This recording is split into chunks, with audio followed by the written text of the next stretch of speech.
মাতা আশীর্বাদ করিয়া মাতা চির আয়ুষ্মান ভব। সবার বৎস কৃষ্ণ বলরাম গুরু গৃহে শিক্ষাদান আজীবনের শেষ হয়ে গেছে। এবার তোরা মনের আনন্দে নিজালে ফিরে যা। তবে সবার বৎস এতদিন ধরে আমি যে তোদেরকে শিক্ষা প্রদান করেছি, এই শিক্ষার কোনদিন অমর্যাদা করিস না। কেমন? হ্যাঁ হ্যাঁ গুরুদেব, তাই হবে গুরুদেব, তাই হবে। তোমাদের করে করিব পালন। কিন্তু গুরুদেব লোককে শুনিয়াছি গুরু গৃহে শিক্ষাদান শেষ হয়ে গেলে গুরুকে নাকি গুরু দক্ষিণা দিতে হয়। তাই বলি বলুন না গুরুদেব, তুমি কিবা গুরু দক্ষিণা চাও আমাদের কাছে? ও সদরে ভক্ত কৃষ্ণ বলরাম, যে গুরুদেব শিক্ষার বিনিময়ে দক্ষিণা নাই সেই কোনদিন প্রকৃত গুরু হতে পারে না। আমি আজ অবধি কারো কাছে শিক্ষার বিনিময়ে দক্ষিণা নিই না, আর তোদের কাছ থেকেও আমি দক্ষিণা নিতে চাই না। তোর মনের আনন্দে নিজালয়ে ফিরে যা। ও দাদা বলরাম, বলো না দাদা, এখন কি হবে উপায়? গুরুদেব তো আমাদের কাছে গুরু দক্ষিণা নিতে চাইছে না, তাহলে বলো না দাদা কি হবে উপায়? আমরা যদি গুরু দক্ষিণা দিতে না পারি তাহলে যে আমাদের শিক্ষা সম্পন্ন থেকে যাবে দাদা। ওরে ভাই কৃষ্ণ, তার জন্য করছি না ভাই চিন্তা।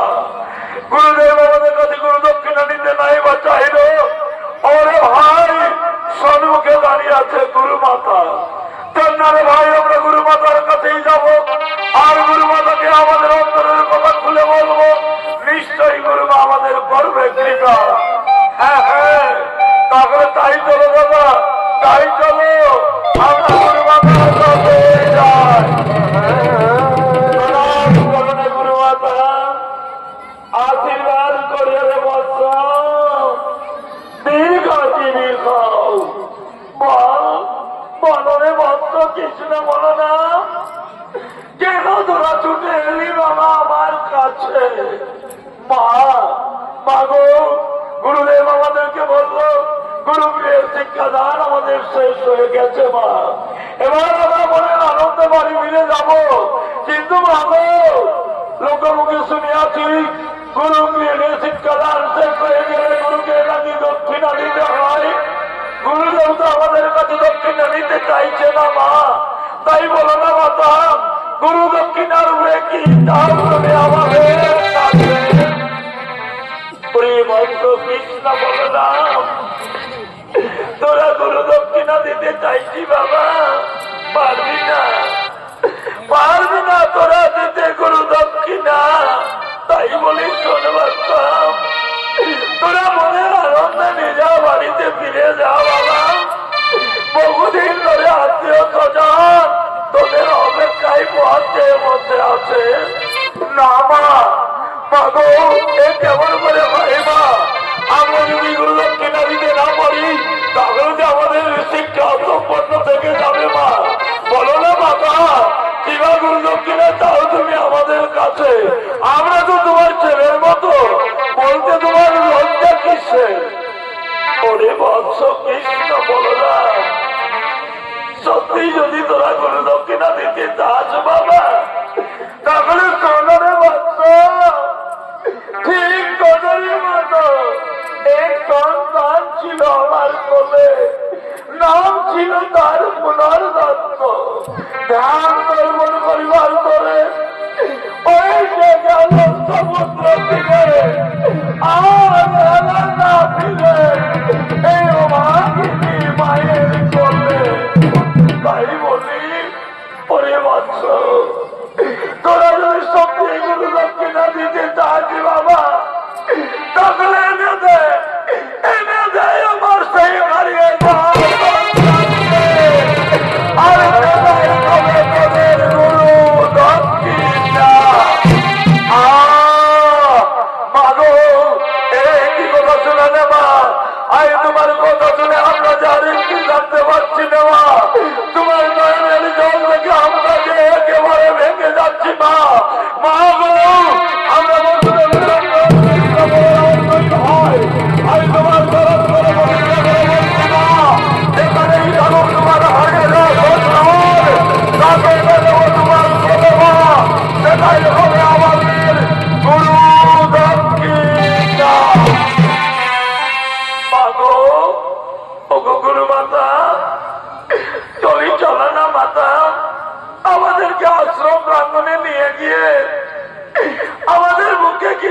কিছু আহার তুলে দেবে মা, সেই আহার খেয়ে আমরা বেরিয়ে পড়বো তোমার ওই হারিয়ে যাওয়া সন্তানের সন্তানে পরিবর্তন। কি বললি বাবা তোরা, কি বললি? আমি আমি কেমন করে তোদের মুখে তুলে দেব আহার? আমার কুটির যে একেবারে সুন্দরী বাবা, এই আশ্রম প্রাঙ্গণে আমি কোথায় পাবো তোদের জন্য আহার? স্বামী গো, ওগো স্বামী বলো না গো, আমি এখন কি করি ভাই? ওই যে বৎস কৃষ্ণ বলো না, আমাদের আশ্রমে কিছু আহার চাইছে, বলো না আমি কি করবো স্বামী? ও মুটুকি রে, অনেক মুটুকি, তার জন্য তুই করিস না চিন্তা। এই দেখো দূরে দেখা যাচ্ছে অনেক ছোট্ট ছোট্ট গ্রাম, ওই গ্রামে গঞ্জে গিয়ে আমরা দুইজনে মিলে কিছু ভিক্ষা চেয়ে নেব, আর সেই ভিক্ষা থেকেই আমরা তুলে দেব আমাদের এই কৃষ্ণ বলরামের মুখে আহার। সাধু তাই করবো খানি, চলো না স্বামী, তাহলে আমরা বেরিয়ে পড়ি ওই ভিক্ষা।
তুমি আপন ভাবো